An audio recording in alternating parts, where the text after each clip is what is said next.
وحضر معنا ما شاء الله تشرفنا بقلوبكم وبحضوركم في هذه الجلسة والملتقى.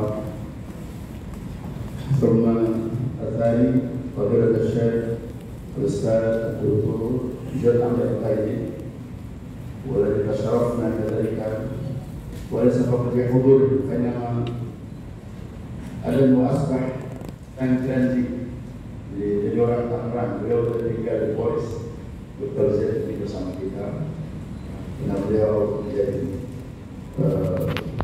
utusan dari Al-Rabita Al-Islami, kemudian untuk pesantren-pesantren dan lembaga tahfiz di Indonesia, terus nyangkut di dalam orang kalau mau kemana-mana. Alhamdulillah. Dan juga yang kita muliakan yang baru saja membuka acara, Bapak Haji Saludin sebagai Wakil Wali Kota Tangerang, juga atas restunya Bapak Wali Kota Bapak Haji Arif, yang subhanallah acara ini aslinya akan benar, akan benar. Masuk juga yang kita muliakan Ketua DNI Penyelenggara dan Sekalian Jajaran. Masya Allah, alhamdulillah. Sekali lagi beliau sebenarnya berkunjung ke Malaysia. Dr. Syekh Zaid ini sedang berkunjung ke Malaysia. Sebab di sana ada daurah, termasuk di tempat guru saya itu Profesor Dr. Naswar, pembimbing disertasi saya. Kemudian Dr. Zaid yang memang juga lama beliau membina markas tahfiz di Yaman. Ribuan murid beliau sekarang sudah tersebar ke seluruh negeri, bahkan mendirikan maqarid, mendirikan markas Quran bersama dengan kepada Rasulullah SAW. Dan yang bersama kita yang nanti menjadi pembicara utama, Syekh Zaid ini luar biasa. Syekh Zaid Masya Allah, pengalaman beliau sangat pengalaman beliau banyak banget. Jadi kalau pernah mendengar ada organisasi tahfiz internasional, itu didirikan oleh 3 orang. Yang pertama Syekh Abdullah Rasman. Mungkin suaranya sering kita dengar kalau kita melihat di TV Saudi, TV Korea Saudi. Kemudian kita semoga menjaga beliau. Yang kedua Dr. Anas Karzul, guru kita yang baru saja meninggalkan kita beberapa bulan lalu, beliau wafat. Nah yang ketiga ini beliau Syekh Zaid Fahid. Orangnya di belakang layar, namun tampil, tapi beliau kemana dia berpijak, di situ jadi pesantren, jadi masjid.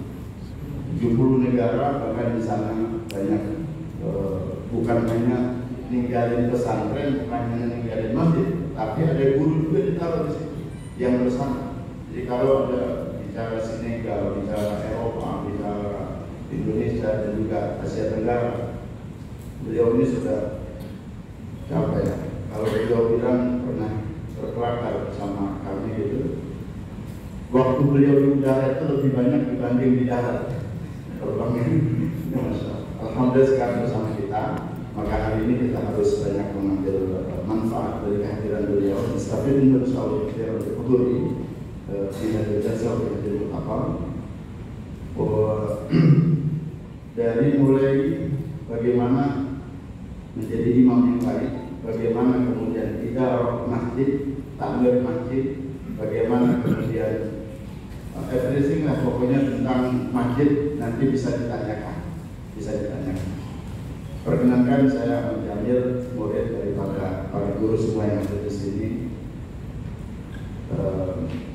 2003 Al-Quran hadir Sinar Nabi sebagai salah satu pendiri. Alhamdulillah kami banyak kedatangan tamu-tamu para masyayikh dan termasuk para imam di Haramain yang sebenarnya datang secara sembunyi-sembunyi, cuma pengen ngobrol, pengen salaman, pengen jalan kemana kami antar, gak ada yang tahu. Alhamdulillah kali ini kami tunjukin orangnya, salah satunya beliau, dan beliau mau sahabat. Alhamdulillah. Dan baru saja kita juga kehilangan guru kita, Syekh Muhammad Khalid, salah satu imam di Masjid Nabawi, yang kalau datang ke Al-Quran pun datang secara sembunyi-sembunyi. Beliau putra dari Syekh Khalid Al-Fahri, itu adalah gurunya para imam Masjidil Haram. Jadi putranya beliau kalau saya wafat, saya Muhammad Khalid. Sebelumnya adik beliau saya Muhammad Khalid. Sebelumnya lagi adik beliau Muhammad Khalid. Dan ayah beliau juga sudah wafat. Alhamdulillah sebelum wafat kami berkesempatan untuk baca Quran di hadapan beliau, cukup Al-Fatihah. Jadi qara'tu 'ala Syekh Khalid di surah Al-Fatihah. Ini sebuah kebanggaan. Sebagai imam, sebagai ustaz, sebagai dai, mestinya ini yang kita tanamkan kepada santri-santri kita.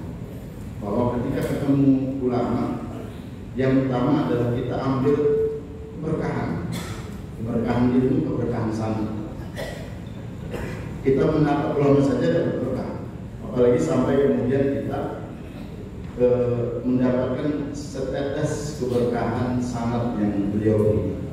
Masya Allah, alhamdulillah.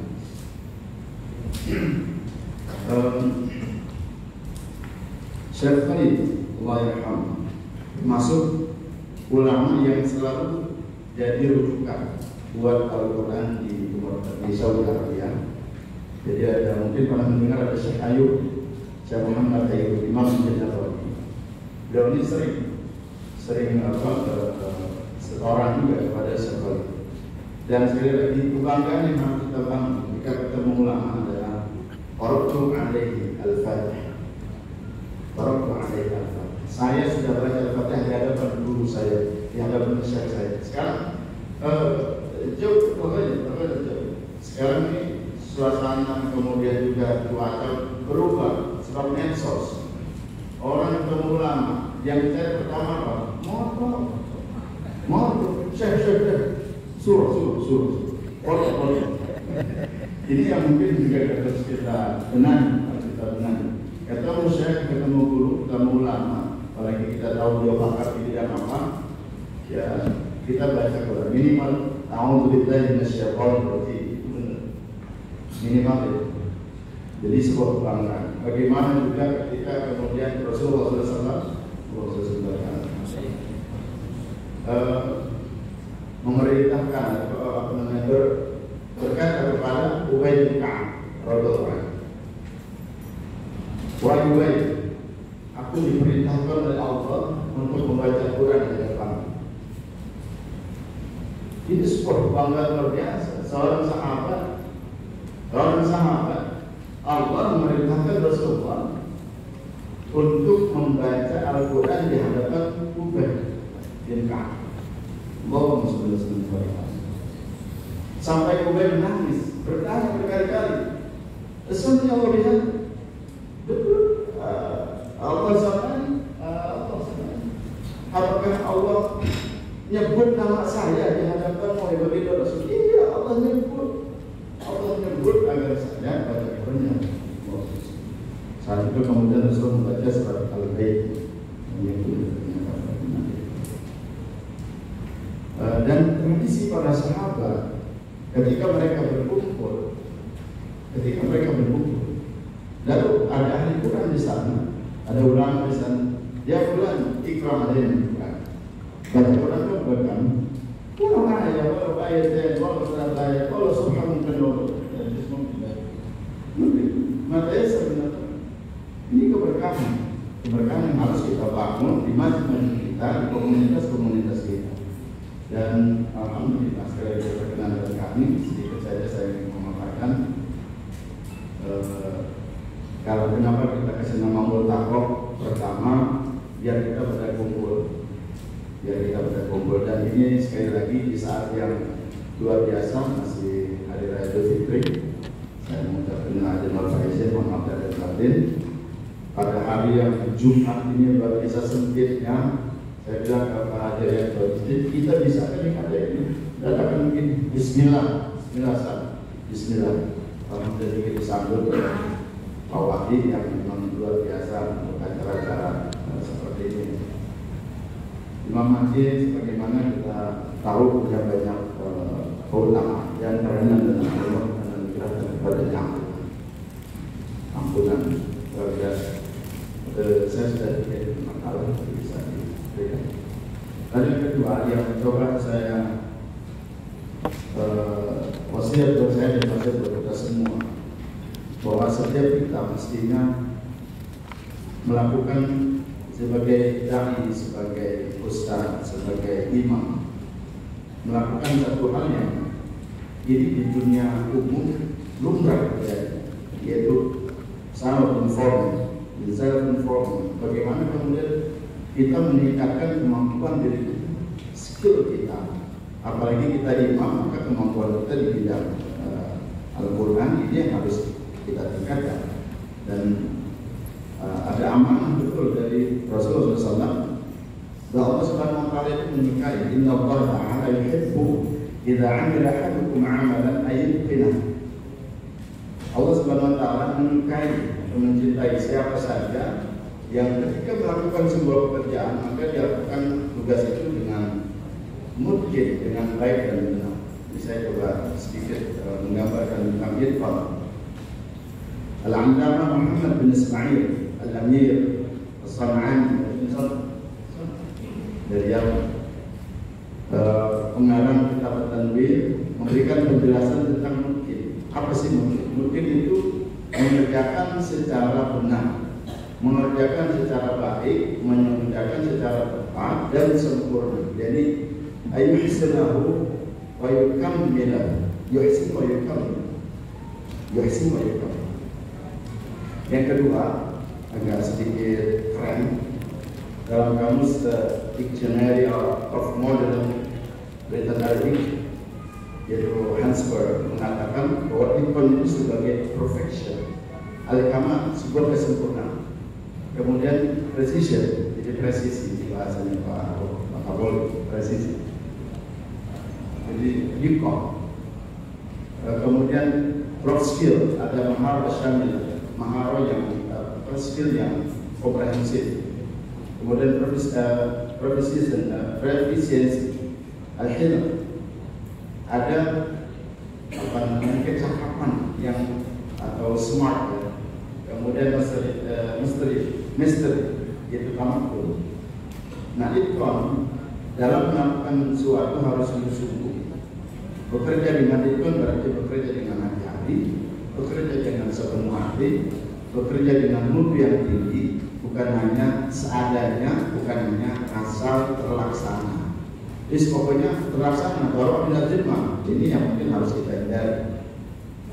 Kemudian juga ada relevansi, ada kesesuaian, ada pertalian antara itu dengan profesiensi dan kompetensi. Yang ketiganya itu mengandung makna memiliki kemampuan, kecakapan dan keterampilan untuk dapat melakukan pekerjaan sesuai dengan standar yang ditetapkan. Disertasi saya tentang standarisasi pemberian ijazah sanad Al-Quran di pesantren-pesantren di Pulau Jawa. Kenapa saya tergelitik termotivasi untuk menulis tentang standarisasi? Sebab saya pernah baca di hadapan syekh yang dari Syria, baca di hadapan syekh dari Yaman, baca di hadapan syekh dari Mesir. Beda-beda, masing-masing punya standar. Bahkan dalam pelafalan huruf pun beda-beda. Masa sih tidak ada standar gitu ya? Masa sih tidak ada standar dalam pemberian ijazah sanad? Ini yang kemudian saya riset dan sudah selesai. Mudah-mudahan kemudian manfaat umat. Contoh pelafalan huruf sport, ya sport, selama ini mungkin sebagian ada yang pernah belajar dari gurunya harus ngomong, ya, kemudian ball, kalau selama ini mungkin kita belajar dari sebagian guru-guru kita harus ngomong juga, walau dan banyak lagi nanti kita belajar langsung dari para maksud kok itu dan sebagainya. Ini penting sekali kita sebagai imam, sebagai dai untuk kemudian meningkatkan kemampuan diri kita. Saya mengajak diri saya dan semua. Sebab belajar tajwid itu termasuk hal yang harus kita kuasai, harus kita belajar sebagaimana manzumahnya Imam Al-Ghazali, wa akhdhu bil tajwid hatmun lazim man lam yujawwid al-Qur'an athim, ay man lam yusahhih al-Qur'an athim bi annahu bil ilah manzala wa hakadha minhu ilaina wasana. Ini sebuah syair yang memang menjadi syair wajib untuk para penghafal Quran. Saya ingin ke depan ini sudah bicara dengan Pak Jarian, kalau insya Allah dua acara yang kita lakukan dari Tasbih Al-Fatihah Ramadan kemarin, atau sebelum Ramadan, masih Maret ya. Kemudian hari ini nanti akan kita telurkan menjadi daurah mukastafah, daurah yang lebih intensif, biar tidak hanya satu arah. Kita punya 13 kecamatan, 3 kecamatan nanti dibagi zonasi, kita bagi zonasi, zona A, zona B, zona C. Nanti di zona mana, kalau misalnya daurah ini saya tadi nanya dengan Dr. Z, daurah ini ada 4 kali pertemuan, hitungan dari jam 8 hanya sampai jam 11 saja. Untuk kita menyetor bacaan kita dan diperbaiki oleh guru kita. Jadi 1 bulan antara 4 pertemuan. Habis itu nanti kita kumpul lagi, kita kemudian perbaiki apa yang bisa kita perbaiki dan sebagainya. Kendala-kendala di lapangan dan sebagainya. Kita ingin kehadiran dari Quran ini manfaat untuk masyarakat berkembang dan khususnya kita di masjid. Nah, nanti mudah-mudahan juga dibantu dan didukung oleh para pimpinan TNI dan juga pimpinan di Kota Tangerang. Firman Allah Subhanahu wa taala, Rasulullah SAW memberikan referensi, memberikan legitimasi kepada 4 orang sahabat. Kenapa kita harus belajar kepada guru yang benar? Apakah sahabat tidak semua bacaannya benar? Bukan. Rasul sudah mengkader mana yang memang ahli perang, mana yang memang ahli tafsir, mana yang ahli qiraat, mana yang bukan menulis, mana yang kemudian juga pakar ekonomi dan sebagainya. Rasulullah sudah mengkader seperti itu. Dan kader yang utama yang kemudian diutus itu menjadi awwalus safirin fil Islam, the first ambassador in Islam, dan diutus sebelum Rasulullah hijrah, Mus'ab bin Umair, yang juga ahli Quran, bacanya enak, tapi untuk urusan sanad, untuk urusan kemudian bacaan yang baik dan benar, Rasulullah memberikan garis yang luar biasa.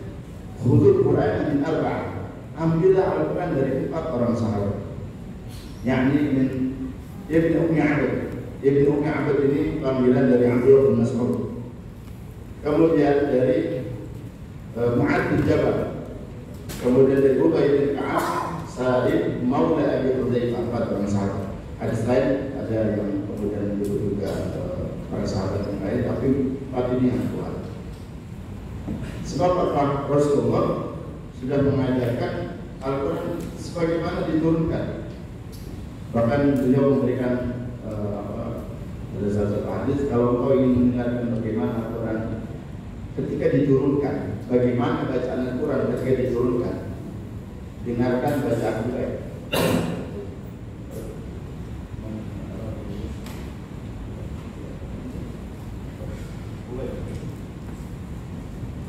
Yang pengen mendengar bacaan Al-Quran seperti ketika Al-Quran diturunkan, maka belajarlah dengerin bacaan Ubay bin Ka'ab.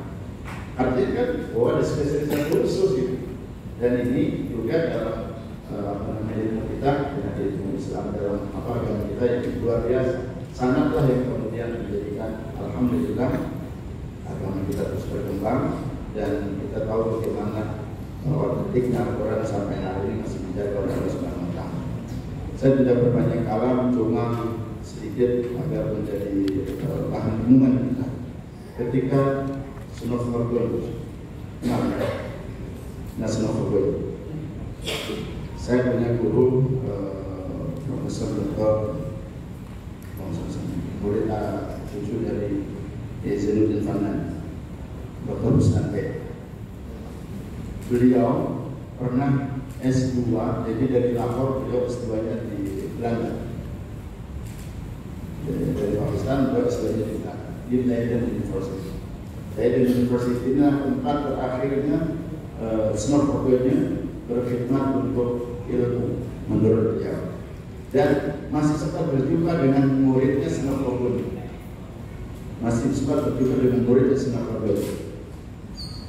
para kiai, para satid tahu muridnya Senor Forgonya ini hafal Quran 30 juz, dan dia hafal kutub sittah, dan sampai akhir hayatnya tidak mengatakan la ilaha illallah.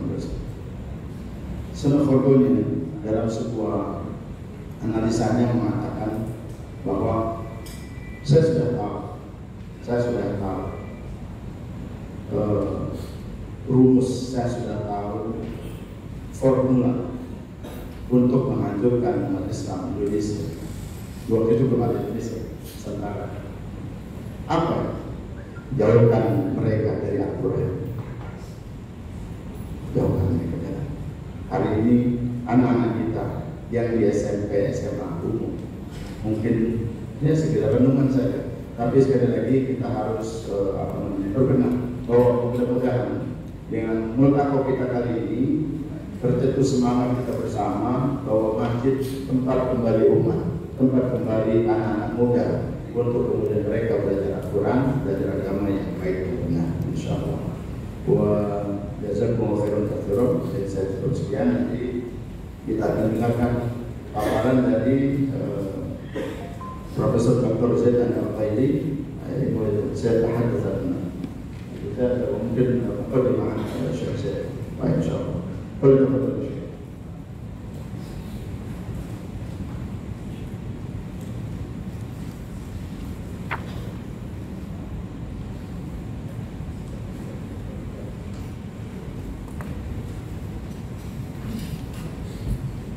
Assalamualaikum warahmatullahi wabarakatuh.